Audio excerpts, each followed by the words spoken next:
how you doing? This is John, and welcome to John's Long Box. Today is my birthday celebration, and I got three of my favorite comic book people of all time. They couldn't come, so I got Josh, Bryan, and Fabrizio. Happy birthday, John. Happy birthday. All kidding aside, T-Bird and Throttle and Wolf and Batsy and Horace H. Hoover are three of the best comic books currently coming out. I get excited every time I see them. Like, I really didn't even know Bryan, and I really didn't know, well, I didn't know any of you guys. And when I got that bundle with T-Bird and Throttle and Wolf and Batsy and Horace H. Hoover, I was like excited about comic books for like the first time since I was a kid. Like, I was literally looking, because my policy is I read my favorite comics first, because I could get hit by a car and then I'm dead and I didn't read my favorite. I was looking at which one do I want to read first. You know, it was almost like a coin cost. So I was very excited. So, you know, so thank you guys for showing up for my birthday. Thank you. Of course. Thanks for having us. Yeah. And I'm chugging coffee because it's my birthday. The other, so the picture that I used is me dressed up as a Viking. I saw War Duke in the comments said it's the Game of Thrones version of John. That's truer than you think. My wife surprised me on my 50th birthday with a trip to Iceland. So we were in Iceland in December. It was a nice cold if you've ever been to Iceland in December. And we were walking literally on my birthday on December 6th. And she said, let's go to this place. And I'm like, I don't want to go in this place. It was a costume shop and then photography studio. And I was like, well, you know, whatever. And we went in. I didn't know it. She had an appointment set up. And it was one of the costumers from Game of Thrones. They filmed a lot of the wildling scenes in Iceland. Oh, so awesome. It's actually costumes from Game of Thrones. Oh, that's great. Yeah, and they're apparently very skinny, and so you cannot. I was holding my breath wearing that chainmail. After he took I was like trying to rip it off, and it's, you know, I had no shirt on, so I'm sweating. And chainmail is sticky. I was like, oh. You got to see my wife's picture. She's got bow and arrow. She looks like a psychopath. Nice. That's awesome. That is cool. Duke, there you go. That you're a writer. Then and then I just want to say thank you to the Don. Happy birthday. Don has a comic. It's still live right now. If Don, if you're in the chat, put your links in the chat. I'll put it in the description. I want everybody. And Yang, thank you. I was just on Yang's channel. It was a lot of fun. And Marcus, if you could put up the links for the Dons for Omega Mission. And hey, Wolf and Batsy, all right, you got fans. You're too kind. Thank you. And the Rabbit Hole, happy birthday! Thank you. Oh, Norrin Red, you just subscribed today. Thank you. So, just saying hello to everybody in the chat. So, what's going on, guys? Good. Thank you again. Anybody? Yeah. Always. So let's just go down the road. So Josh Howard has T-Bird and Throttle, which is you just came out with the 8-man. Yeah, there you go. That was a lot of fun. That was I loved it. Yep, I loved it. Yeah. I've read it twice already. Oh, really? Yeah. It's really fun. And Bryan has Wolf and Batsy. Let's see, do you have a Fabrizio's like, oh crap, I forgot to put a comic. Wolf and Batsy, yeah. I love that. Wolf and Batsy. So much fun. And then Fabrizio, you got Horace H. Hoover. I got a row of posters in the back. I just three very, very different comics. T-Bird and Throttle is superheroes, and Wolf and Batsy is monsters, and Horace H. Hoover is, I don't know what it is. It's cult investigations and mysteries, and I just love it. Supernatural thrill. Would you be fair to say it's the closest comic that I could compare it to is Hellboy? Yeah, I can't really think of anything else that I would put close to it. And that's not to say that I'm so unique and different that you couldn't possibly compare me to anybody else. But I just I just take a little bit of this, a little bit of that, and kind of cram things together. I'm pretty influenced by movies in a lot of ways, more so than comics. Fabrizio has issues with me. My movies. Yeah, you caused quite a stir. No Die Hard, no Lethal Weapon. Die Hard. I never saw a James Bond movie, and Bryan, I never saw a Godzilla movie. Well, I'm as mad at you for the Die Hard issue as Godzilla. That's offensive, but now, Josh is quiet. I'll probably get Josh with this one. I've never seen It's a Wonderful Life either. I haven't either. There's a story with that. When I was in third grade, I was talking on the way to the cafeteria, and Sister Ruth, the nun, yelled at me and said that I couldn't go to the assembly the next day where the whole school was going to see It's a Wonderful Life for a Friday in December. And I said to her, good, I'm never watching that movie. So till this day, I've held my vow from my third grade nun teacher that I will never watch It's a Wonderful Life. That's how stubborn I am. Can I tell my Die Hard story real quick? Sure. Because I have a great story for that one. So that movie came out when I was in high school, and I had a buddy that we used to just go to the movies every single week. Whatever was out, we just go see it. So he calls me up on a Friday, and he's like, hey, want to go to the movies? What's out? Oh, this new one called Die Hard. I'm like, what is that? And literally all he'd heard that he told me was, you know that funny guy on Moonlighting? He plays a cop. That's all he knew. So we went to it, and we thought it was going to be like Beverly Hills Cop, like some kind of light comedy with guns. And instead we got freaking Die Hard, like only one of the smartest written, coolest, awesome, quotable, action-packed action movies of the 80s ever. So one of the best surprises I ever had at the movies. Yeah, everybody loves it. I guess I'm doing. There's a reason for that. Yeah. I'm a movie snob. I shy away from action movies. Like I've never seen Speed. I've never seen what's the other one that everybody likes with when Keanu Reeves and the surfers or something like that, and they're cop surfers. Point Break. Point Break. I've never seen that. I just. I'm not an action movie. I dated a girl. This would cause problems every time we went to the movies. I remember we had a big fight because what did I take her to see? Wild at Heart by David Lynch. Right. And she wanted to see probably Point Break instead or something like that. I remember our first and last date with the girl was I took her to see what was that Natural Born Killers, and she wanted to see what was the name of that love story? It was a first and last date story. Natural Born Killers. Well, you should break your no action movies rule and see Die Hard because it's a classic. I know all the sequels are a joke, kind of, but the original one is a classic of the highest order. And then I will make my I haven't seen it yet. I love Christmas. I'll make the ruling if it's a Christmas movie or not. and then there's a long list of Godzilla movies I'm gonna write up for you. About when I first got Netflix a couple of years ago, I got on a kick of I'm going to see every movie that I should see that I've never seen. Like up until 5 years ago, I never saw The Deer Hunter. And believe it or not, I didn't see The Godfather until about 5-6 years. Really? Wow. Well, when you live in New York and you're Italian, it's just like, oh, did you see Sopranos? Did you see The Godfather? I'm tired of getting. The Godfather is one of my Christmas movies, even though it's not really a Christmas movie, because the first time I saw it was over a Christmas vacation when I was in high school. And because it was just a perfect time, 2 weeks off school, to watch a 3-hour movie in little chunks, And I remember first time I watched it, I was like, I'd only seen pictures. I didn't really know what it was about. I thought it was going to be like this boring movie with a bunch of guys in suits talking. And then it's like freaking guys killing each other with machine guns and stuff. And it's awesome. Godfather Part 2 is even better. Yeah, I heard 3 is the best. It's funny. My father went to 2 movies in his life.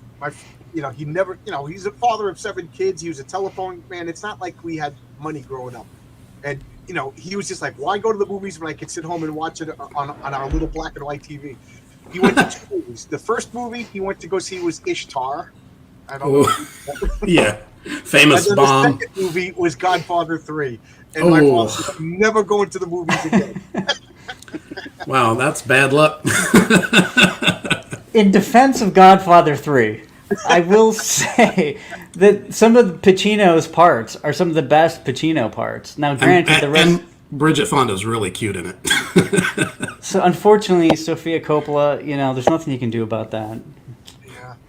Yeah. Bridget Fonda, she was one of my crushes for so long. You had to have seen Scandal. Oh, my God. She was... No, not that one. That was like her first movie, yeah. Hey, Hack, thank you, Hack. Did I say your name right, Hack? Thank you. Yeah, so it's my birthday.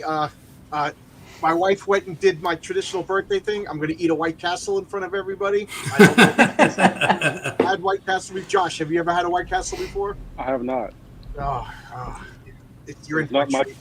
not my part of the country. So. Yeah, that is a East Coast Yeah. Midwest thing. Yeah, Fabrizio, you must have, right? because they didn't have those in California that I remember when I No. moved out there. No, I don't think they. I don't remember seeing one in California. I think they go down to like Baltimore and maybe just maybe into Pennsylvania. And We had them here. And then there's one in Malaysia. I don't even know if I've ever seen a White Castle. I've definitely never eaten one. I only know them from the Beastie Boys songs. Right. White Castle fries only come in one size. When I moved to Albuquerque, that's what everybody. Oh, they would ask me, "Do White Castle fries only come in one size?" Well, not anymore. White Castle, my first legit. Oh, lasted 3 weeks. Oh, Pops, how you doing, Pops? They have In-N-Out in California. Yeah, I've been Yes. I have it. Yeah, In-N-Out and Jack in the Box is a California chain that they don't have out here. And They have Whataburger. that here. Yeah, okay, that seems like a western end of the country chain. We have Whataburger, In-N-Out, and Jack in the Box. Where do you live, Josh? Texas. Oh, okay. Yeah. I lived in Albuquerque for 7 years, and they had Whataburger out there. It was good, There was no Carl's Jr., but it was good. Jack in the Box is kind of like Burger King, just a lot cheaper. Or at least that's my memory of it. Yeah. This is so good. Fabrizio, you never had White Castle? You're Never. Like the closest. No. Yeah, never. Is it? I mean, do you eat it because it's good or because it's a habit? Like yearly, you do it. Both. When I told everybody at work today that my wife was picking up White Castle for my birthday, I got a round of like, oh, you're not even drunk! Wow! It's not even funny, but like throughout my 20s, we were just like, hey guys, cracking open a beer. Hey, and next thing you know, I'm like, how'd I get to White Castle? Oh my God, did I throw up in the bathroom? Oh, what is that? Give me 6 burgers. And then when I moved to Albuquerque in '93, I actually went to the White Castle in Limbrook to say goodbye to the lady, because I was there like all the time, and there was another drunk, and they were just yelling at her. And this poor woman, it's like 4:00 in the morning, and this poor woman is like, and I was drunk, beer muscles, and I remember grabbing a guy by the shoulder. I'm like, "Is your mother here?" And he just looked at me, and I'm like, he goes, "No." I go, "Because this woman is, and she's feeding you. Your mother's home asleep. Have some goddamn respect." I'm sorry. And I was like drunk, and I guess I was 2 feet taller than I imagined. I told her that I was moving. It was my last day, and they gave me like a White Castle box, like a gift box. It had calendars and T-shirts, and it had like car fresheners. What? And that's why it had like a map of all the locations, and that's where I found out that there was one in Malaysia, which is my goal someday, to go to White Castle in Malaysia. Got bombed. Yep. Pops knows. Pops, where are you? You're in Minnesota, right? Is there a White Castle in Minnesota? But yeah, people love it or they hate it. And my wife came from Winnipeg, and I said, we're going to White Castle, and she was like all excited because again she knows the Beastie Boys song and she heard about it. and I'm like, she's looking at it, she's opened up. I'm like, don't look at it, just eat it. The more you examine it, the more you hesitate. And she ate it, and she was like, oh my god, I don't like this, I don't like. And then like a week later, she was like, let's go back to White Castle. It's like, I imagine White Castle's like a Michelin star restaurant in Malaysia. Yeah. Oh, here we go. Yeah, Alterna Comics. We got Wolf and Batsy's at Alterna. I guess this is a good time for a commercial. And Horace H. Hoover is at Alterna Comics, and T-Bird and Throttle is at your own, right, Josh? Yeah, I mean, you can get the first 4 T-Bird. I think Alterna still has them, the newsprint versions. But okay. If you go to my store, shower.net, you get the trade paperback for the first series as well as the newest issue of versus the 8 Men. So right. So that was joshhoward.net because you faded out for a second. Yes, joshhoward.net. Okay, cool. Josh Howard, yeah, great comics. Josh was the first comic book professional that I ever reached out to and said, "Can you draw me something?" I was that impressed with the comic. Bryan being the second, and then Tonic Wall and Fabrizio. I went down a rabbit hole now. Now I'm the guy collecting original art. Another freaking hobby I don't need. If I was prepared, I would have taken a picture of my original art wall. But I'm trying to show off stuff. Josh drew me a picture of T-Bird, and I have a Throttle rather, and I have to say she's a troublemaker because she keeps hiding on me. You know how many times I lost this? I fell into a comic book box. I thought it was gone forever. He showed up. So yes, Throttle is trouble in real life and in the comics. Yes. Here we go. Thank you, Marcus. Marcus is the best. She's becoming one of my favorite characters in the T-Bird books. Yeah, she's fun. Oh, yeah. thank you. Yeah. I always liked her, but I'm liking her more and more with each story. Okay. You know that's the scene in I think it was issue 3 of the first series where she's showing her freckles and tattoos. Yes. Yeah. I was like, uh-oh. That was great. I was like, uh-oh. Right then and there. I was like, Josh is drawing me a Throttle. Picture of Throttle. All right, throw T-Bird in too. Oh, okay. Oh, we were just talking about this at work today. I forgot, Josh. You're a big Twin Peaks fan, right? Yeah, huge. Yeah. I get some stuff behind me from the show. Oh, Yeah. Oh, the mug. Yeah, good coffee, right? Yeah. Did you watch the new series? What do you think of that? I'm actually reviewing it now on my YouTube channel. I've been going through each episode and reviewing it. I loved it. I mean, it's not for everybody for sure. Because I was talking with the guys at work, and some of the guys were saying that they liked when he was left. Like the first season was pure David Lynch, and then the second season of the original TV show was more of the networks kind of interfering with them. And they said that they liked the second season better, and I was like, "That's blasphemy!" Everybody likes the first season better. The second, what do you think? The second season does have a small stretch of episodes that are not great, but I would say the beginning and the ending of that season is some of the best Twin Peaks. Actually, a lot of people forget. I think people let those small stretch of episodes cloud the rest, but there's actually some really great stuff in there. So. Yeah. I got to say that David Lynch probably has the best taste in women. Jeez, every woman. You're like, who's your favorite? I'm just like, all of them. Yeah. So do you think? Because I didn't watch the new season yet. I'm so bad with TV. Every time I go to watch TV, I read a comic book instead. But did it pull together? Did it solve all the questions? Okay, if you've seen both seasons and Fire Walk with Me, yes, season 3 answers all your questions. It Okay. ties everything together, but it also opens up a bunch of new mysteries. So your questions, but then give you a bunch of new ones. Okay, because that's been my thing is like Lost. Lost. I watched Lost for what it was. I forget how many seasons it was, but I was fascinated with it. I watched it. I was like the conspiracy guy making maps and everything. But then halfway through the last season, I realized they weren't going to pull it together, and I got like enraged, like they were making fun of me. And I've been reserving my feelings on Twin Peaks because I'm like, is David Lynch doing this? Is he just being crazy and weird? I could be crazy and weird, but I think the brilliance is pulling it together. And you say he pulls it together? Yes, but again, with the caveat that the ending will leave you questions. But that's David Lynch. Yeah, I knew. Yeah. Yes, he can't help but not do that. So right. So yeah, all right, good. Now I got 2 weeks off. I'll watch some Godzilla. Maybe I'll watch Twin Peaks and Die Hard. What was the other one? Fabrizio, you said there was another movie. Lethal Weapon. You got to watch Lethal Weapon. Yeah, Lethal Weapon is it's like.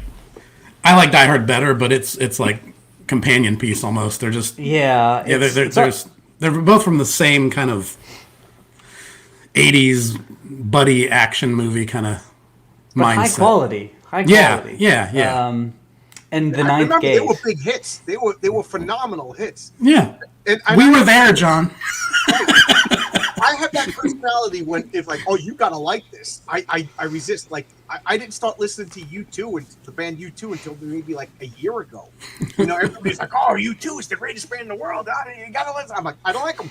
You know why? Because you told me I have to like them. I get that. Gee, I'm glad my comic book is unpopular. Yeah. If I find a piece of crap comic and I tell people it's good, yeah. Well, that's because you were into punk, so that's like Yeah. that is the thing, like finding that band. But I get that. Like for me, Harry Potter was my like everybody loved Harry Potter. It was all over the place. I'm like, but it wasn't until years later. I'm like, you know what? This is pretty awesome. It's funny you said that because I resisted Harry Potter, but I was a school teacher at the time and all the students were reading, and I was like, I got to read this as to be a better teacher, because there was kids who were like, I never wanted to read before, and I had that same thing with comic books. I never wanted to read until my friends introduced me to comic books. I'm like, well, this is, doing the same thing that comic books did to me. So let me give it, and I ended up loving it. But I get that. I was like, this Harry Potter. This looks so stupid. This little British kid, I want to punch him in the face. And then next thing you know, because of Harry Potter, I met my wife. You know what I mean? And so it became like a big important part. My wife's probably watching Harry Potter upstairs right now. And I share a birthday with Hagrid. So how's that? Yeah. Marcus, you only read the first book. It gets better and better. It gets better. The seventh book is my favorite. It gets better and better with every book. The Rolling Stones. My two older brothers were the biggest Rolling Stones freaks, so I didn't like the Rolling Stones because I wanted my own stuff. I think that's why I picked the Clash, because nobody in my family liked the Clash. And that was my band for years. Every time Satisfaction's on the radio, I'm like, oh god, this is crap. Turn on Safe European Home and stuff like that. That's just my personality. So maybe enough time and water's gone under the bridge. I could finally watch Die Hard. What is it? 40 years have gone by. 30 Right. Years? Yeah. But I'm still never watching It's a Wonderful Life. I took a vow before a nun. I can't break that vow. That's funny. Oh, as I was saying, the only Godzilla movie I watched, I got a DVD of the very first Japanese, subtitled Godzilla movie, because I'm like, I'm gonna watch every Godzilla movie. Mm-hmm. And I loved it. It was like a very well done movie, but I don't know why I never went to the second one. See, the 1960s and 70s ones were shown on Saturday afternoons on TV to death. Right. when I was a little kid. When I was too young to know how silly they were. To me, it was just like big giant monsters fighting. When you're a little kid, you just think that's awesome. So I love Godzilla. I had Godzilla toys. I read the Yep. Marvel comics, but I never. And they would come on, and you flip it through the channel, and you'd watch the fight. yeah. Like I was joking. Who was I just saying this? It's like a porno movie, Or you watch the action, but you don't want to see the acting in between the scenes. Just need the premise. Well, I'd highly recommend the newest one, -1. Yeah, I haven't had a chance to see it yet. Yeah. It's really good. Everybody's Yeah. raving about it. I just told my wife. I said, I think I want to see Godzilla -1. That'll be the first Godzilla I'll see in the movie theater. And it was like a tiny budget, right? Yeah, like 15 million or something. 15 million, Wow. and people are raving. That's Yeah. the kind of stuff I want to see. Like I don't know how you feel about the Blair Witch Project, I love it. but I was like, I'm going to go see this movie just because it's like a $30,000 movie and it's scaring Hollywood. That's the old punk rocker. Yeah, did I like the movie? That was almost besides the point. I was just like, I wanted the studios to be like, oh crap, and then they made 8 million found footage films that weren't good, but that's the way I am. Who said this? Marcus. I'm contrary. Yep. I'm just a troublemaker. So I'll talk forever. Anybody? I just realized I'm being a bad guest, bad host rather. No. Oh yeah, you couldn't watch Godzilla. They want picks. For those of you in the New York area, maybe I don't know how it was in Pittsburgh, but there was the 4:30 movie. Did you have that, Fabrizio? After Not that I school, recall. it was the 4:30 movie. I forget what channel it was on, and it would be Monster Week. And would be Bela Lugosi, Dracula, Godzilla, you know, the werewolf, you know, just any type of, and then it would be like Detective Movie Week or Humphrey Bogart Week. Who cared about those? But Monster Week. Oh, Humphrey Bogart movies are great. Yeah, but not when you're 9 and 10 running home from third grade. Okay, sure. Yeah, that's true. Not when you're a kid. You're not old enough to get it. Oh, okay. What Geek Do Network? First off, thank you. I've never seen your name before. Thank you for showing up. Thank you. Great couple of days for comics. The tides have turned. Sup chat. Happy birthday. Yes, I wanted to talk about this. I'm sure all of you guys have seen that video of that store owner in Florida. You know, and the attempt at a dog pile. I don't know if you follow that, but you'll see me arguing with Jamal Aeillo a lot in that thread. And my point was, like, first off, if you don't know what I'm talking about, this guy, they took like a 10-minute video and showed 30 seconds because that's just the way it is these days. And he said nobody wants to see your self inserts. You know, if you read Steve Rogers, they want to see how would Steve Rogers react in a situation. They don't want to see how you would react if you were Steve Rogers. I think that's pretty self-explanatory, and I don't think anybody should argue with that. But then it turned into a big, you know, these people pretending they didn't understand what he was saying, and that's what I told Jamal Aeillo. I said, you know what he's saying. Don't pretend you don't know what he's saying, and don't straw man this guy. Maybe he wasn't the most articulate guy in the world, and then people were attacking this guy's looks, which look at me. I got to defend anybody because I don't like that. But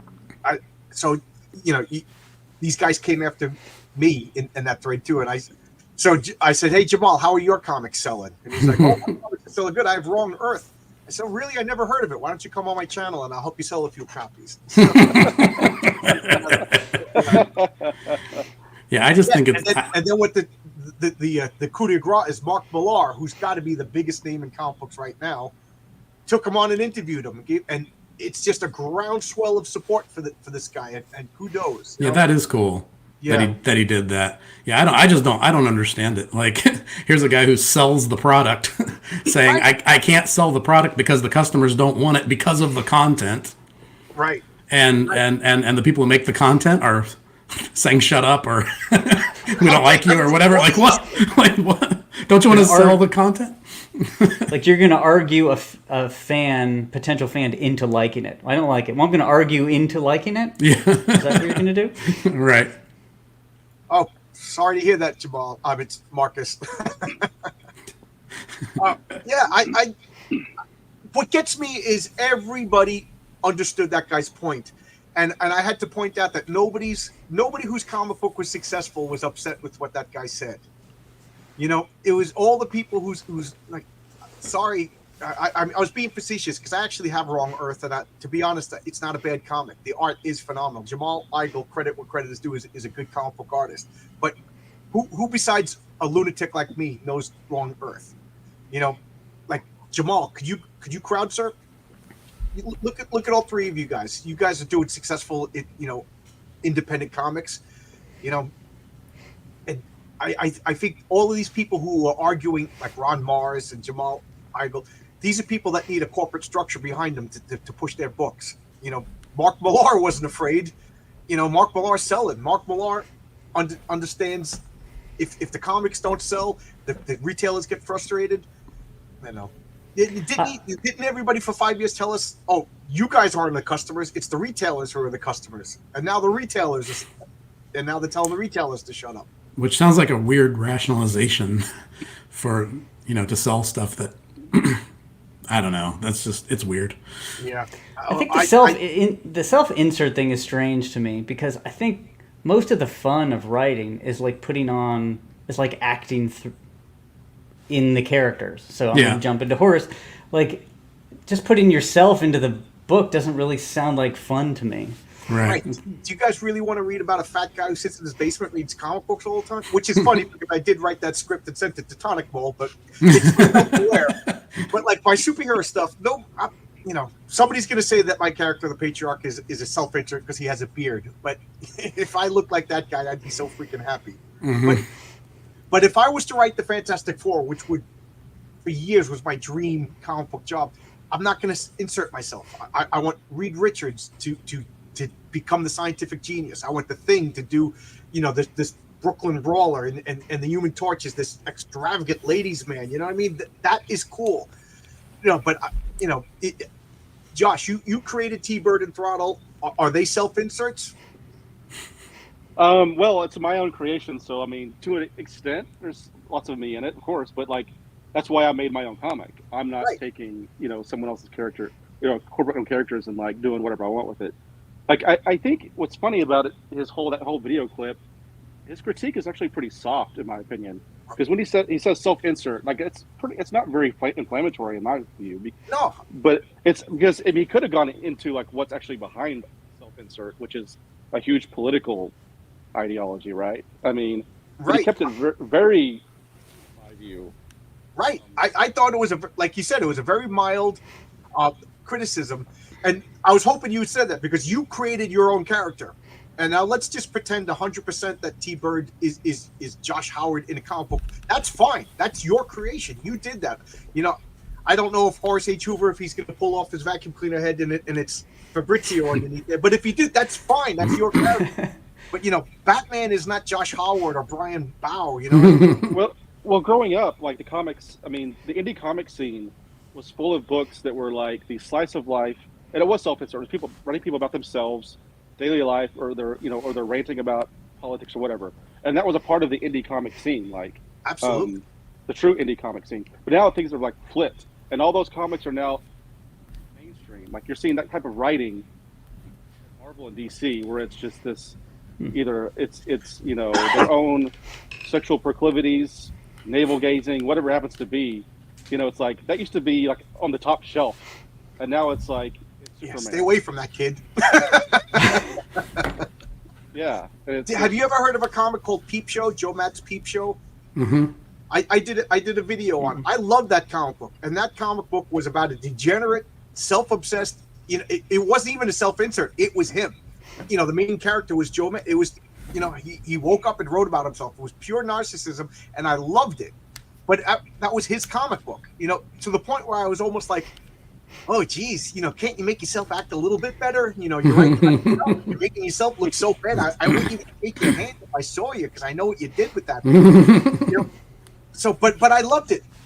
But it was his own character. If Joe Matt took over Batman and then Batman became Joe Matt, oh God, that would have been the worst. Yep. Mark Millar has FU money, so that makes it. Yep. Yeah. He shut him down. He shut him down.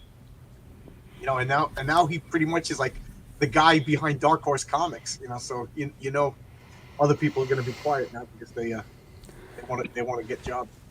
So Bryan, let me ask you then: are you Wolf or are you Batsy?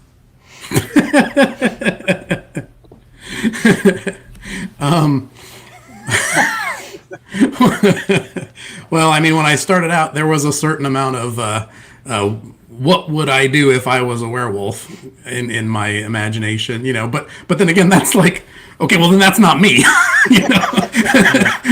but I mean, because the character becomes its own thing, based on the choices the character's making, which are things I could never choose to do. so, but I mean, yeah, sure. I mean, there's tons of like autobiographical stuff in Wolf and Batsy, but it's so buried. I mean, you would never even be able to decipher it. It's just me working out my psychological problems mostly and weird hang-ups and issues. Or give somebody who treated me bad, turn them into a comic book character and let my monsters kill them, and that usually, I never feel bad about that person ever again, or any of those kind of issues, just working them out that way. But and yeah.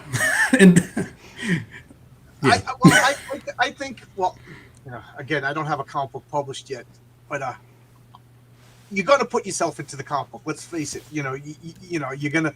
The situation's going to arise if my comics go beyond issue 3 that happened to me that I'm turning into a superhero store. Oh, cool, if I could have only have done, and that's normal, and that's not what this guy is talking about, right?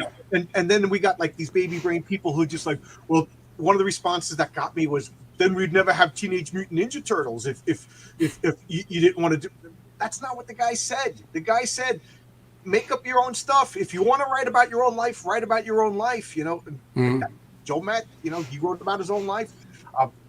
I assume Love and Rockets, there's got to be some autobiographical stuff in that, and I love that. I have no idea if Teenage Mutant Ninja Turtles has anything autobiographical, but you know. But oh, sorry, I didn't mean to interrupt you. That's fine. I just was thinking, like, I mean, even a character like the Punisher. Well, where does a character like that come from? It comes from a writer seeing some social problem or crime and thinking, oh, if I could only do what I'd love to do. You know, but I mean, that's as much self-insert as they're putting into it. Then they're creating a character that can do the things they wish they could do. Right. You know? Because can you imagine if I inserted myself in the Punisher? Right. You know what I mean? It would be like, oh, wow, this guy sat in the subway and did nothing while everybody was set on fire. You know? It would be the worst comic book ever. You know, you want the Punisher to be, what would the Punisher do? Donnie Cates. I couldn't think of the guy's name. Thank you. Yeah. He says, what do you think, that writing is like a restaurant? You just order what you want? No. But if you go into a restaurant and the food sucks, the restaurant closes. You know. There's an arrogance in a lot of these mainstream creators. Right. You know, there's this inherent dislike, it seems, that they think they know better about everything. And like, yeah, to a degree, yes, you need to write for yourself. But when you're at a corporate characters that have been around longer than you've been alive, you have a responsibility. Yeah. Right. I keep bringing this up that Denny O'Neil said that we are the custodians of these characters, and it's our job to put them back on the shelf so that the next generation could use these characters to pay their bills, to pay their mortgage, to put their kids through college. Right. You know, we're borrowing somebody else's. I'm sure you've all had those friends when you were little kids. They came over, played with your toys, and they broke Luke Skywalker's head off. Oops, your toy is broken, or they would bang them together, Right. And that's what they're doing. They're taking other kids' toys and they're just banging them together with disregard for the way they're putting them back on the shelf. It's a good way to put it. Yeah. They get a thrill out of destroying the stuff, though. So, I mean, it'd be different if they really loved the characters and this is their real, sincere version of it. But I don't think it is at all. No. Yeah, I feel like every one of those writers is like the younger sibling that wasn't allowed to play with their older siblings' superhero figures, and now they're taking their revenge. Fine, I'll break your toys in adulthood. Yeah. I mean, do you really want to read about Batman getting stood up on the altar and then crying about getting, my Batman would be like, oh, geez, that would be nice. I'd fantasize about marrying Catwoman and retiring and having a little bat cat kid, stuff like, but I can't. I got a job to do. You know what I mean? That's or maybe like. Well, it's like the exact opposite with Spider-Man. It's like they made him marry Mary Jane, and then it's like, and they wrote it in a way that it made sense in the 80s. And we loved it. Yeah, and it worked, and it made the characters better, and then they broke that up. Like. It's like the exact opposite problem. Like, that's a character that should stay married. Batman's a character that should not get married. Like, what are you thinking? Batman is the eccentric, crazy guy like that we can never be. Where Spider-Man is supposed to be who he could be. Yeah. And how much more interesting is it if Batman was attracted to Catwoman, but he can't have her? Right. Like attracted to an evil woman. Like someone he knows he shouldn't have, but he's attracted to her anyway. And or they set a date and they're gonna get married, and he's just like, listen, you can't rob anymore. I'm filthy rich. You're not gonna need to rob anymore. And then she does anyway because she's an adrenaline junkie. Mm-hmm. And then he's just like, I have to take her in. Wouldn't that be a great story? We just made up a great Batman story, better than Scott Snyder. Let's. Oh man. That would have been better than this I don't know, wimpy Batman that's crying for his mommy wife. Yeah. I don't know. And then like what they do to Reed Richards. Reed Richards is like one of my top 5 favorite comic book characters of all time. And it's like, listen, we all know you hate your dad, and Reed Richards is like Reed Richards and Superman. Like Reed Richards is the dad of Marvel, and Superman is the dad of DC, and it just seems like they go out of way to disrespect dads. You know? Yeah. There's a that's a good way to put it. It seems like when you read a lot of these, and not that I've read them, but I know about the ideas that are going into them, and that's why I don't read them, because that sounds like a fundamentally wrong idea for a lot of these characters. But yeah, a lot of it comes out sounding that way, is daddy issues. Yep. You know, or just problems with authority in general. You know. Yes, problem with it because now the saying Batman. You know, why you even Batman just goes around beating up poor people. Yeah. You know what I mean? And so I remember I said to somebody on Twitter, I'm like, so with the Joker, he's allowed to kill people unless he, you know, successfully robs a bank, then he's not allowed to kill people. You know, you're just not making any sense. Yeah, I don't read mainstream comics at all anymore. I mean, No, I noped out of Marvel and DC in 2015. I mean, I'll still get the odd, you know, Image comic. I'll Usagi Yojimbo. You know, I do videos of my comics every month, you know. Matter of fact, for my birthday, I just got some crowdfunded comics. I might as well open it up live. Watch, it's gonna be some embarrassing porn. I just got it for anatomy studies, guys. I'm oh, I got this. This is Heroic Tales number 2 or 3. I had to get this because Bill Williams was on my channel a couple weeks ago, and my comic is called Heroic Tales. So I'm like, least I could do is buy his comics. And then I know what this is. I'm just turning it this way because nobody needs to know my address. But this came in today. So White Castle and comic books. We'll put this up while I'm. There we go. Rip Reverse, my Alpha Core comic. Oh, did that come out? I haven't seen that. I don't know what that looks like yet. I don't know what it looks like because I'm weird. If I decide I want something, here we go.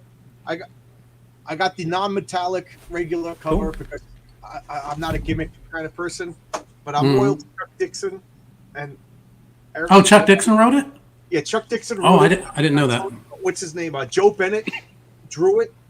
So you know it's going to be good. You know, I hate to see it, but I wasn't too thrilled with Isom #1 and Isom #2. But Eric July, I respected Eric July's doing, so I wanted to support it. But, well, I love Chuck Dixon's Punisher comics. Speaking of the Punisher, Chuck Dixon and I love Joe Bennett, so that I had to get. Hey, Lacey Lee, thank you. So I get myself a birthday present. I tell my wife don't buy me anything because I buy myself. That's how I am too. I just buy whatever I want all year round. So I'm just like, don't get me anything. I know what to get. So Brian, I'm looking at all the stuff in the back. Is that a Misfits right above your head? You're a Misfits fan? That's a neck figure of the Crimson Ghost, the Misfits, mascot character. I got this one too. Oh wow! In the red. Misfits fan. Misfits is one of the greatest bands that ever existed. You know, up there with the Ramones, and I still think the Sex Pistols are one of the best. Never mind the Bollocks is one of the best records ever recorded. Yeah, I love the Misfits music, but I also love the Crimson Ghost character and the movie Serial. So I just love that character. Oh, he's from a movie. CC. Oh yeah, the Crimson Ghost. I didn't know this. It's a 1946 movie Serial. Really? Yeah. Okay. You didn't know? I didn't know he had any. I just thought it was the Misfits thing. You know, I didn't know. Glenn Danzig steals that, and then he steals the Sam Hain cover. Yes. From a Crystar comic. Yes, that's true. That's true. The big. Well, it's the Danzig logo, the big skull with the horns. When he went solo, yeah. I don't think it wasn't on the Sam Hain, although I do like Sam Hain too. But well, the funny thing is, I like his stuff less and less as he goes on. Like I like his Misfit stuff best, Sam Hain second, and I didn't even care about his Danzig stuff. But anyway, yeah, the skull that's the Danzig logo. Pretty good. Well, that skull is a Michael Golden drawing taken off of a Crystar comic book cover. I forget which issue, but yes, really? There you go. Right, yeah. Yep. Wow. But yeah, Crimson Ghost is a cool 12 chapter serial that is worth a watch. It's fun. Really?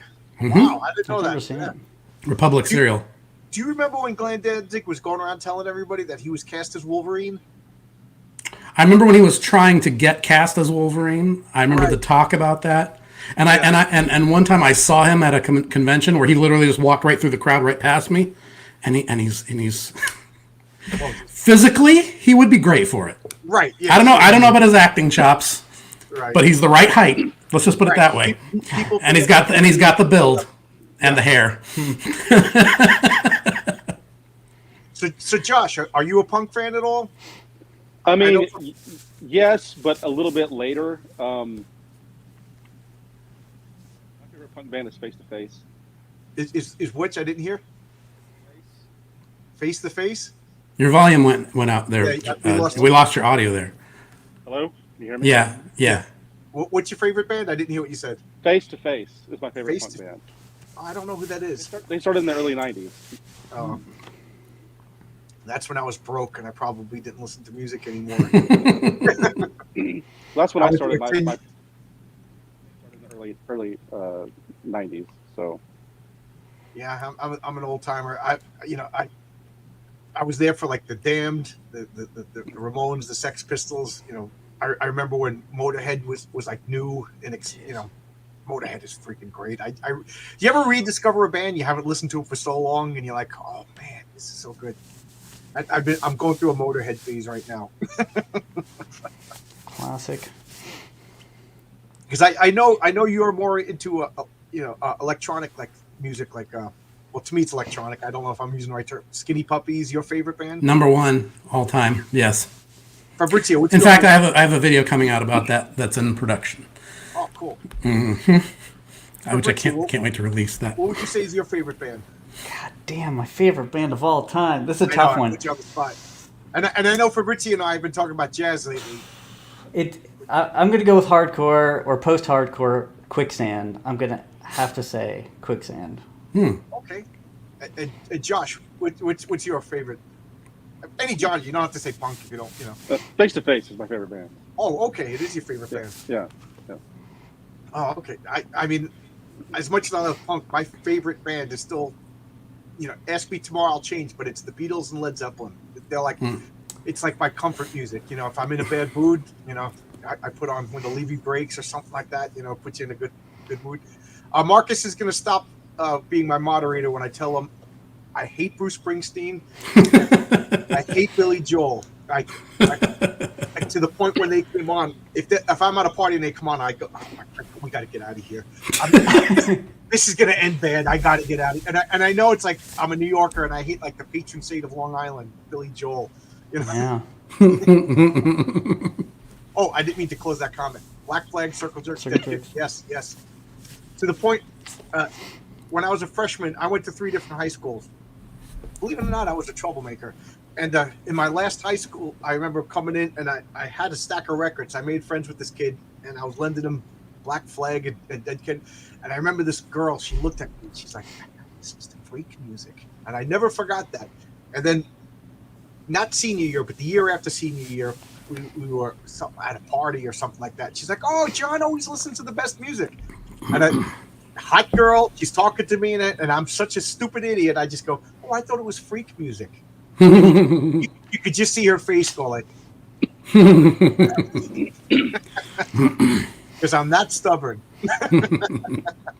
Yeah, there was a big shift. It seemed, I don't know when, it seemed like it was overnight where if it was underground or alternative, that became the new cool. And then it sort of never went back, really. Right. It started maybe with like grunge, maybe punk or whatever, but ever since then, like what's considered super popular is not cool. I remember we went into a 7-Eleven to buy beer, and my friend Jimmy had a Red Hot Chili Peppers T-shirt, and the 7-Eleven guy, who might as well have been the comic book guy from The Simpsons, was just like, Chili Peppers? What is this? Sounds like an awful band. And then for like the next 2 years, every time we went into 7-Eleven, he'd be like, the Chili Peppers are here. Oh, you're the only guys that buy their. And then like within a year, the Chili Peppers were everywhere. And of course, me, I'm like, I don't like them anymore. You know, I can't listen to the Chili Peppers anymore. People are like, oh yeah, remember you used to like the Chili Peppers? No, I never liked them. I was like Peter talking to Jesus. I deny the Chili Peppers. Marcus, you never had a punk phase. Well, I guess I'm still in it. You know, I was just. Me too. Yeah. What new bands do you listen to? And anybody like a band that you? I was gonna say a new band, but I realized the first album came out in 2012. But that's new. I've been listening to Big Business and Freedom Hawk a lot lately. A new band that I discovered recently that I really like is they're called She Passed Away, and they're from Germany, and all their lyrics and song titles are in German, so I have no idea what they're talking about, but their music sounds great. I never cared about lyrics anyway. I've never cared about lyrics at all. It's just another instrument as far as I'm concerned. If they're interesting, then it's a bonus, but I don't really need it. I just like music mostly. So I agree with you. If like there's some people like, oh, Bob Dylan. I respect Bob Dylan, but I just couldn't like his voice. I'm sorry, but so I'm sure I read his lyrics. The lyrics are good. I just never got into it because I just don't like the Who. My wife loves the Who. For those of you who don't know, it's like a Mongolian metal band, and they do like that throat singing. I think I've heard of them. I think I recognize that name. Yeah, they have like these, like electric, I don't even know what they hit, and they play, and it sounds like you're about to get destroyed by Genghis Khan. Mm-hmm. It's really interesting music. It's like tribal metal or something like that. They're interesting. I don't know if I'd buy their records, but I really like them. I saw a lot of bands in high school at Sipper Rock and Roll in Jersey. Said, all right,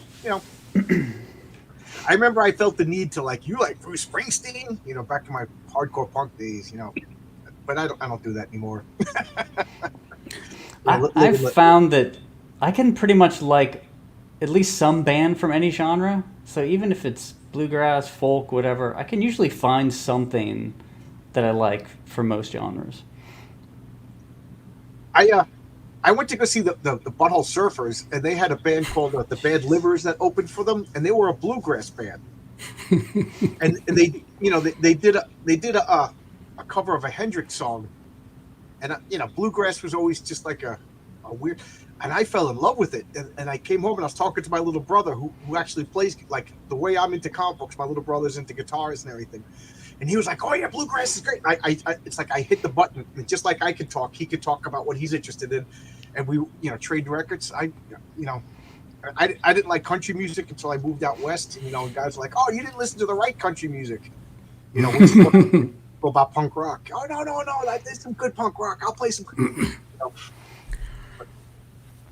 Johnny Cash and old country guys. I don't really. I'm not a country music fan at all, but I do have a soft spot in my heart for the Statler Brothers, just because it was my dad's favorite band, and that's the music he would listen to when I was like 5.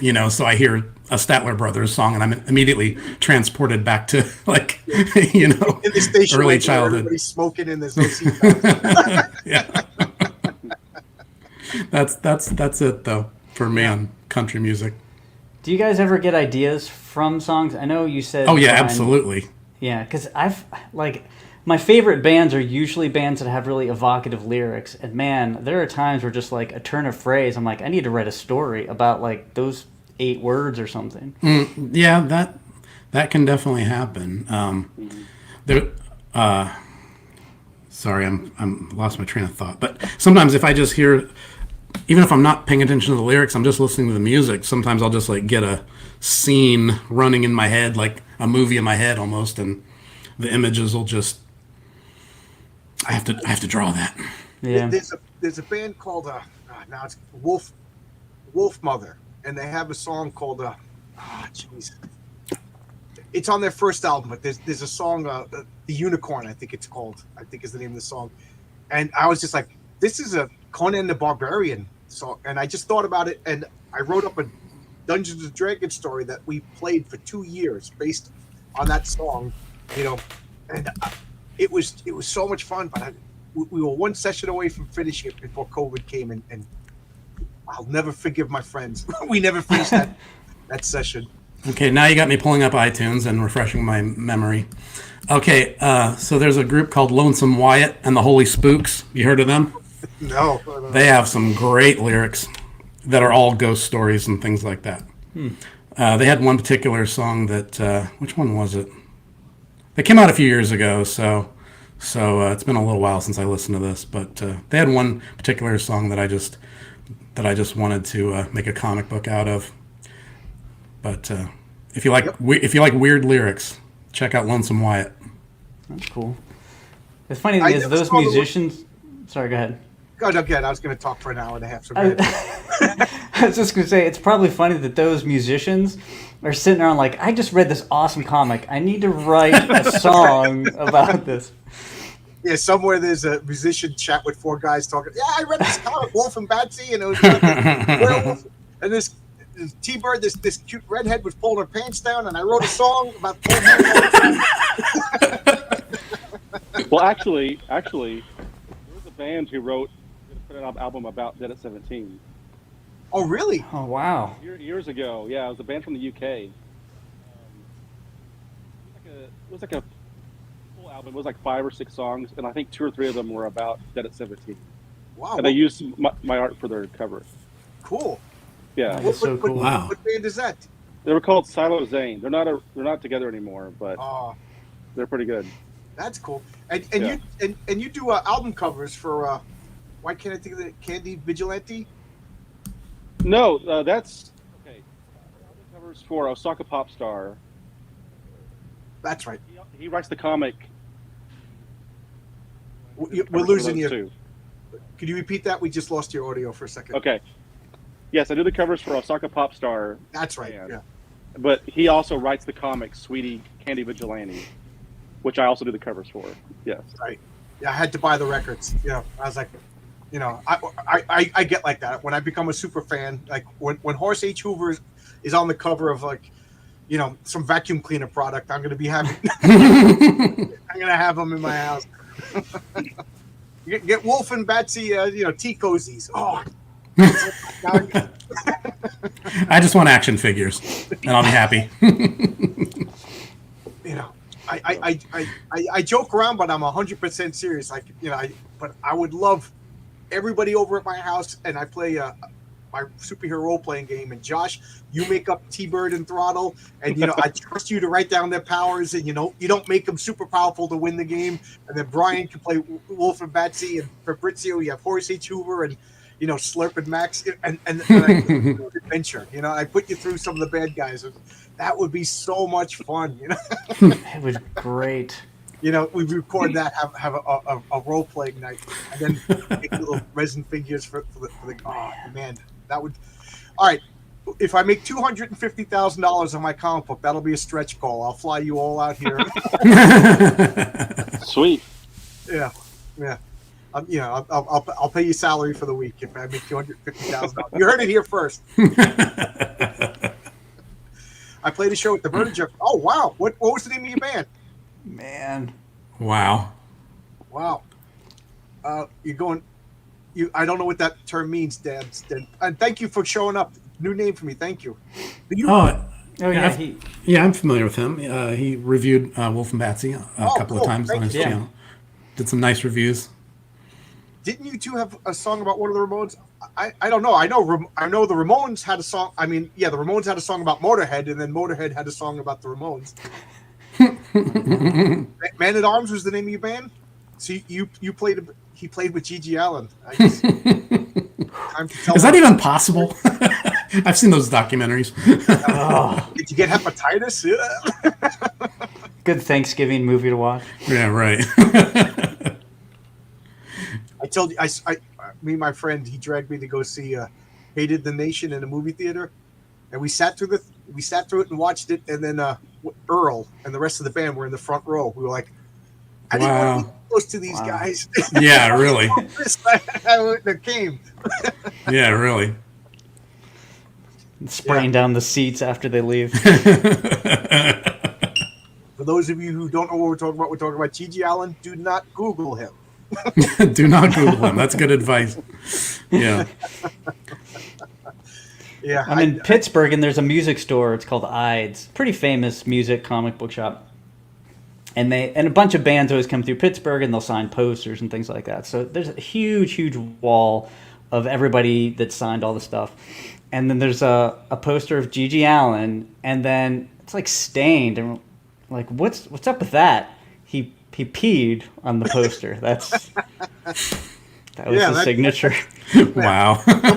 Some people sign their comic book. Some people pee on their poster. Know your audience. Yeah. I haven't tried that marketing strategy with my comics yet. Well, But. what would Wolf do? Remember, what would Wolf do? Well, he would probably bite the people. Right. Yeah, I told my Gigi Allen story. I was in a bar called Downtown Beirut and playing pinball. Ding, ding, ding, ding, ding, ding. And I'm paying attention to the pinball. And guy comes up to me, puts his arm around me, and says, "You winning?" And I'm like, "Do you win at pinball? You just get a good score." You know what I mean? So I was about to say something wise ass, and I turn, and it's Gigi Allen. And I'm like, "Oh, he's touching me." Wow. And then he goes, "If you win, you're gonna F this girl." And he points to the waitress. The waitress is like, and I'm looking at her. And then somebody said something to him. Somebody threw a beer bottle. He came over, and I just ran out. That was the closest. I felt like, like the pestilence from the. Yeah, I wouldn't want to be in the same room with that guy. Yeah, I know. I think I told that story to Fabrizio the first time you came on. Yeah, it's because you were doing some review that I just popped in real quick, and you're talking about Fantastic Four, and that somehow got into Gigi Allen. And I'm like, I never expected that to come up in a comic book review. Yeah, I don't know. So, what else do you want to talk to? I'm just excited that you guys came. I'm like, as you can tell, I'm like really like a little kid. So I actually have a Thanksgiving story. Okay, let's hear. So here's my Thanksgiving story. This actually goes way back, and me and my wife were talking about it recently. I'm like, that's funny. So we've been together for something like 27 years, and only been married for 18. So we'd been dating for a few years, and I went to my in-laws for Thanksgiving, and I had just met them. My mother-in-law had just gotten remarried like a few months ago. Everything was very new. We didn't really talk very much. Stacy, she kind of brings me into the living room. She sits me down and says, "Just watch some TV, and we'll go do that or whatever." Okay, cool. Now, if you guys recall, about 20 years ago, or I don't know when it was, do you remember the shift in remotes when there was like the simple remote, right, which was like up and down, and then there was like guide, enter, select. Do you remember that moment? Yeah, right? If my wife died or divorced me, I wouldn't be able to watch TV anymore. I do not know how to work the remote. So this was the first time I had one of these remotes. I'm like, okay, and so I'm pressing buttons. I kind of make my way through it, and I'm like forward, guide, whatever, select, and then up pops a porn movie, right? I'm like, oh my god! So I'm pressing buttons to get it away, like off the screen. I'm like, it goes away, right? Something popped up. I don't know. Wow. So really? I throw the remote and I walk out of the living room. I'm like, whew! I'm like, that was close, right? This is the in-laws. They don't know me very well. So a couple of weeks later, me and Stacey are living together at the time. She gets a phone call from her mom. And you know how you can tell when things get serious on the phone? Like, she's quiet and not. Stacy's like, "What? Oh my god!" So they're talking for like a half hour, and I'm like, "What's going on?" So she gets off. She's like, "You won't believe what Chuck, her father-in-law, did on Thanksgiving." I'm like, "What? What did he do?" He ordered porn on Thanksgiving Day, and I'm like, "Oh my god, that was me. I accidentally ordered it, right?" And she got the bill weeks later. She's like, so she assumed it was her husband. Now keep in mind, they had just gotten married a few months ago. So she's like, what monster did I marry that would like order porn on things, all this kind of stuff.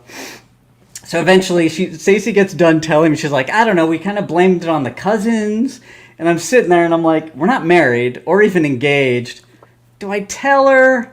Do I just let that slide, see what happens? I'm like, all right. So I did come That's forward. slob. That's what you went with. That's slob. I did tell her eventually, and then she told her mom, and there was a little bit of incredulity as far as like accidentally ordering stuff, whatever. But so every couple of years, whenever we're on Thanksgiving, I'm like, "So, is there anything good on cable today?"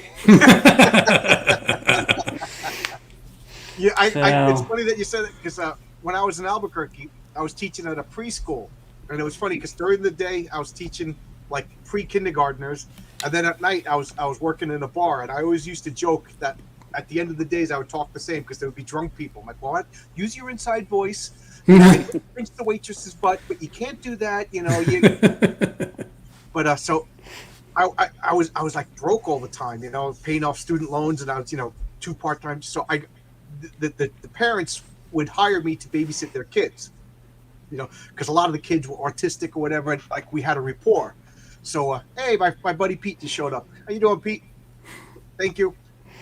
Tell Allison I said hello. But so we had a rapport. So like a lot of these kids didn't like their babysitters. Like, would you mind babysitting? And it was like nothing money, but it was. So I went to this one house, and the kids go to sleep, and I turn on the TV, and it's the same thing. I don't know what I'm doing with the remote. And next thing I know, a porn comes on, and I'm like, oh, and I'm trying to turn it off, and I'm trying to turn it. So I for the rest of the night, I'm like, they're gonna tell, like they, you know, because the school that I'm teaching in recommended me to be and now this, like, I'm the only guy in the school. I'm the first man that they have ever hired. You know, they fought with other people. We don't hire men. Oh, we like this guy, you know. And now I'm at the house, and I ordered and I told him, and he was just like. It was funny because he turned to the wife. He goes, "You see, he doesn't know how to work the remote control either." I was like, "Oh God!" And I was like so freaking nervous. So, Oh wow! I wonder if it was the same year and the same remote control. That is hilarious. Yeah. So, Josh, how much porn have you accidentally ordered? Well, I haven't, but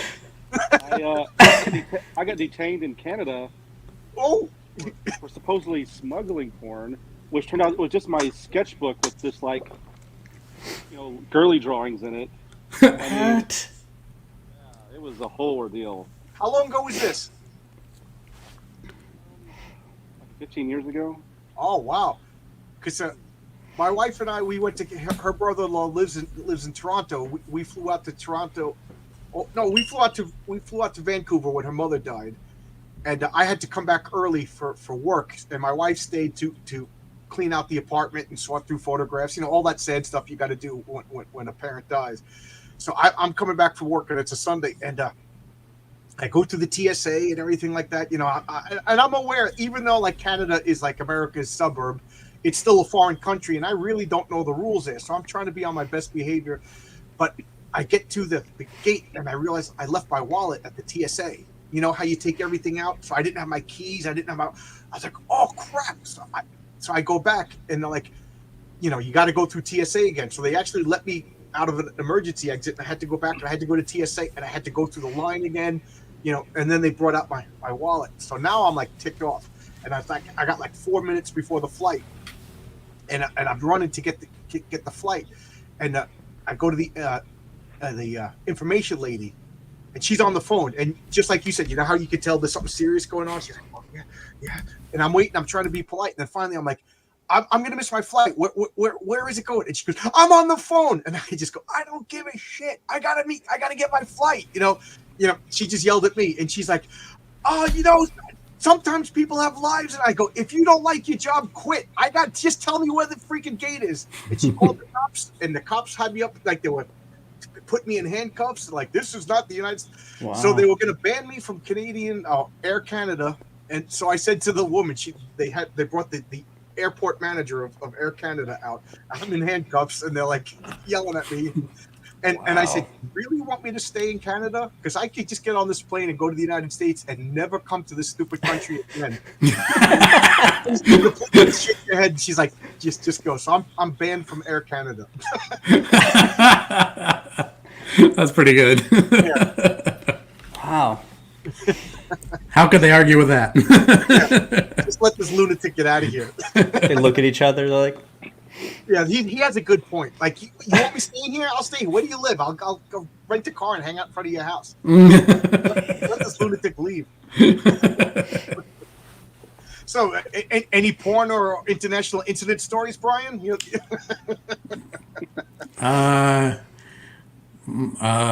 best international story was we went to Niagara Falls right before Superman 2 came out.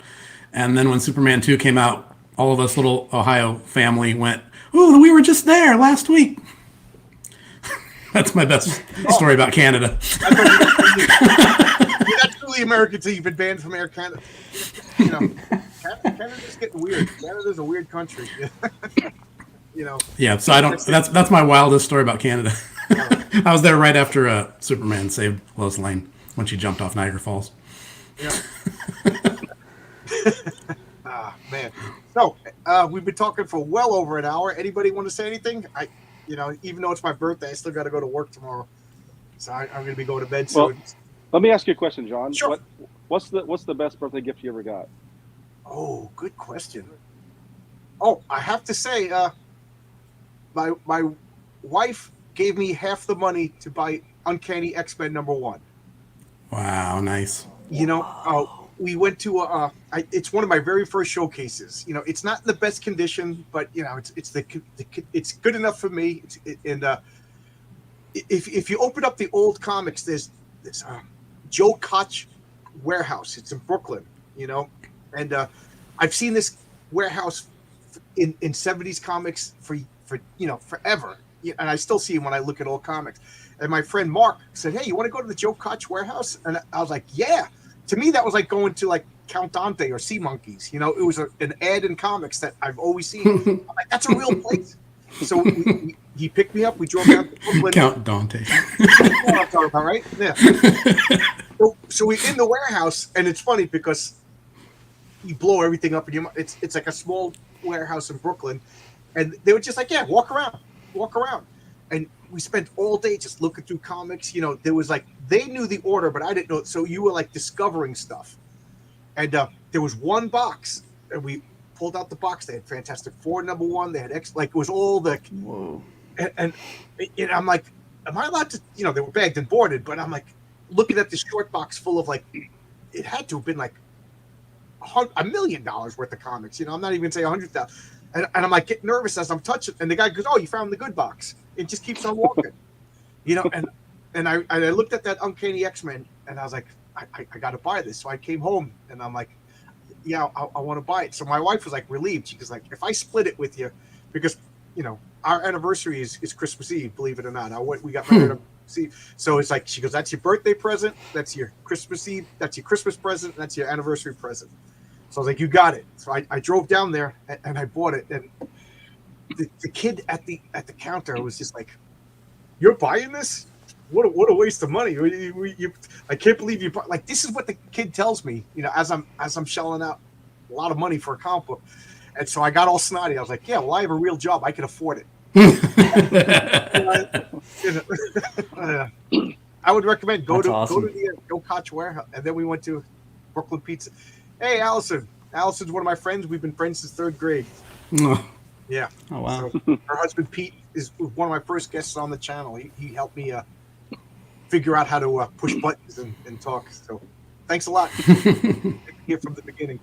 Yeah, Allison grew up around the block from me. She could tell you. She probably knows embarrassing stories about me. Allison, start a podcast. Yeah. True stories of John's Long Box. Yeah. Well, so now you ask me what's your best present? Oh, you can't put me on the spot. It's not my birthday. I don't know, man. I have to think about that. It's funny. My older brother, he went to a birthday party as a kid. Like 4th, 5th, 6th grade, somewhere around there, and he walked in, and the table didn't have M&Ms, and he was just like, "There's no M&Ms at this birthday party." So he turned around and left, and that became like. And my mother's like, "Well, James, what are you doing? What are you doing? You're supposed to be at the party." He's like, "Mom, they didn't have M&Ms." So that became like, if there's a birthday party in my house, M&M's centerpiece right on the, I love those family traditions. Like if on Thanksgiving you watch porn if you're at the Aeillo family. At the in-laws, always the in-laws. Yeah, Oh, only- turkey baster. Who wants the turkey baster? So, anybody want to bring anything up? I want to give you guys shout outs because like I said, you guys are wonderful comics. First off, Omega Mission by the Don. I think it's live right now. He's a good guy. Check out his comic. Writes it, draws it, everything. I think he's even coloring it if I'm correct. And Fabrizio, you got your own Unhallowed Art, your YouTube channel. Thank you. Yeah, I love listening to Fabrizio. Like you should be working for what I can't even think of what is that why can't I even think of it the news NPR. NPR, yes, you got NPR voice. Just and let's look at you can get everything on so far Alterna Comics is all of your comics are on Alterna, but Josh going forward is this your website, Big Cartel? Yeah, joshhoward.net just redirects to that. Yeah. Okay, and Alterna. I gotta say it. I'm 100% serious when I say Wolf and Batsy, T-Bird and Throttle, and Horace H. Hoover. 3 of the best comics. Like I was really going through like a depression around 2015. I'm like, these people don't want me. They lost their path. I felt like I broke up with a girlfriend. I'm like, oh man, I used to really love it. No, I don't want to look at them anymore. And then I found these guys making some great comics. And I'm excited about comic books more than I've ever been in my life. And how bizarre is this? Today I wake up, there's a message, not like a Facebook message, but an actual not Instagram, but an actual messenger message from Mike Barron. Happy birthday, John. Like, oh, that's cool. Mike Barron, the guy, I love his comics. He's like when I said that at work today, I was just like, just imagine like he's a baseball fan. Just imagine Ted Williams just sent you a message, happy birthday. This is a legend in comic books. Just happy birthday. That is so cool. Yeah, that's awesome, man. I was talking with Mike Gustovich today. I love the Justice Machine. How cool is that? Comic books are great. Comic book people are the greatest people, except for the people that attack this guy at a comic book store for being frustrated about losing his livelihood. Oh, here we go. I already put this up. Yes, Marcus, Unhallowed Art, and Bryan. What is your YouTube channel? Just Bryan Baugh, right? Yeah, Bryan Baugh Art. Bryan Baugh Art at YouTube. Yeah, and I have a website. Sorry, go ahead. I talk over everybody. I'm terrible. Yeah, I have a website which is bryanbaugh.net, which has a store page on it where you can order the Wolf and Batsy issues, and I'll sign them. And then I have a YouTube channel also. Cool. And Bryan does art streams. Fabrizio does art streams. Josh, do you do art streams? No, I mean I have a channel, but right now I'm just we just like really talk about movies, like nothing major. Yeah, you're a major Star Trek fan, right? Yes. Yeah, I watch your Star Trek, and you and Bryan did a Bigfoot. Is it real? Yeah, we did talk about that. Yeah. Yeah. If I ever make it around issue 6 in my comics, it's going to be all about the Bigfoot. So, so thanks a lot, everybody. Thank you for coming for my birthday. Thank you for watching me eat a White Castle and not gagging. Here you go, Mark. Here you go, BryanBaugh.net. Oh, thank you. Yes. And Argo Comics is here. Argo. Everybody knows Dan Sen. Dan Sen's been making comics for 22 years. Dan Sen and I went to the same comic book store. A little. I joke around that my comic book store is like the Daily Show of comics. Everybody left the comic store. Like I did a YouTube channel. Dave Sen did Argo Comics, and then one of the other guys founded CGC, and that's gonna drive me nuts that I can't remember his name. Everybody went off from that comic book store. Larry, all right, I'm down. All right, I'm getting sleepy now. Coffee's wearing off. So I'm quits here. Thanks a lot. Anything you guys want to say? Because I talk too much. Check out our comics, Wolf and Batsy. Horace H. Hoover. Horace H. Hoover. And T-Bird, and Is T-Bird and Throttle in the 8 Men? Is that just one issue, or is that going to be 4 issues? It's one standalone. And you're going to follow it up with the next one will be Lizard People. Yes. Yeah. Is Alex Jones going to make an appearance? We'll see. Yeah. You don't want to spoil it. You're absolutely right. Yeah. And thank you, everybody. Thank you for all the birthday wishes. This was a lot of fun. I don't know what else to say, but my wife's upstairs with my birthday chocolate pudding pie and homemade whipped cream. Homemade whipped cream is my favorite thing in the world. Nice. Upstairs to get that before bed. Thanks again. Thanks a lot, everybody. Thank you for showing up, and get Wolf and Batsy, get T-Bird and Throttle, and get Horse H. Hoover. These are excellent comics by people that actually like their fans. Believe it or not, that still happens. Yes. Oh, and I just got commanded to please watch Die Hard. Yes, I second that. Bye-bye, everybody. Bye.